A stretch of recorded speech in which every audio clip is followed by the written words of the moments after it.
I'm here with Abdirahman Ali, the CEO of Taxinet, a local taxi hailing app that just launched 2 months ago, to give us an overview about what's going on in the taxi services and taxi hailing apps in the country amid a lot of competition. Thank you very much for giving us this opportunity. Please tell us more about Taxinet, how you started, and what you're looking at going forward. Thank you, Mr. Hangede. Thank you for coming. Taxinet Kenya, it's an app, it's a Kenyan-owned app. We provide the technology platform to order for a ride, and we actually work closely with our partners. And when I say our partners, we mean the drivers and the riders. As you mentioned, we are over 1,000 riders, customers, and over 500 cars on the roads. Our actually aim as Taxinet Kenya is to make sure that our target, we grow by December, closely 5,000 cars on the road. Yes. All right, there's a lot of competition in the sector. We've seen a lot of price wars since Uber came on board. How is Taxinet doing in this kind of price wars? What's different from what's in the market right now? As you mentioned, there's a lot of competition, and I'm saying competition is healthy, but we look also at the people we're working closely, our partners, the plights and the cries they have. We are looking at both the income and also the riders' pockets. Looking at our commission, we are charging 10% commission compared to our competitors. We're actually the lowest. That's why we are called a Kenyan owned, because we are looking at the pockets of our riders and also the benefits for our drivers. So we are 10% commission in that package. The other thing is the system. It's user friendly. We actually a company that listens to its partners. So I can say we are totally different from our competitors, because looking at the system platform and looking at the commission 10%, we are really growing every day, every hour. All right, what was the motivation for you to start this company? The motivation part of it was about the technology platform. In the first place, looking at the taxi apps that's around the world, as you mentioned, our competitors. What motivated us was coming up with a local solution for our local drivers who are really suffering every hour. And some of them will even tell you stories that can motivate you, can motivate you to start something of our own. So that's why we came up with Taxinet Kenya, to give a local solution in our local market. As an investor, we wanted it to be up and running a local market. That's why you call it Taxinet Kenya.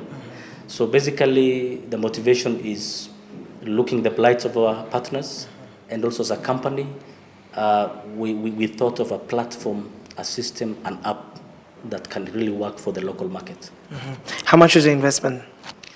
Basically, I won't say exactly how much, but looking at it, we are talking of millions. We are not there to brag, but we'll be spending millions in the near future also, because we are looking expansion even beyond Kenya.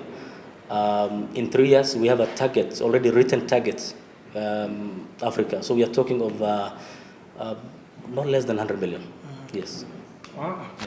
Great stuff. And as you talked about the situation on price wars and drivers with international companies that are in the country, do you feel like the international companies that are in the country don't fully understand the local problems when it comes to the taxi hailing? Basically, they don't understand, because as a Kenyan born, raised in Kenya, educated in Kenya, the same fellows we are working with, we're calling our partners, are the local people.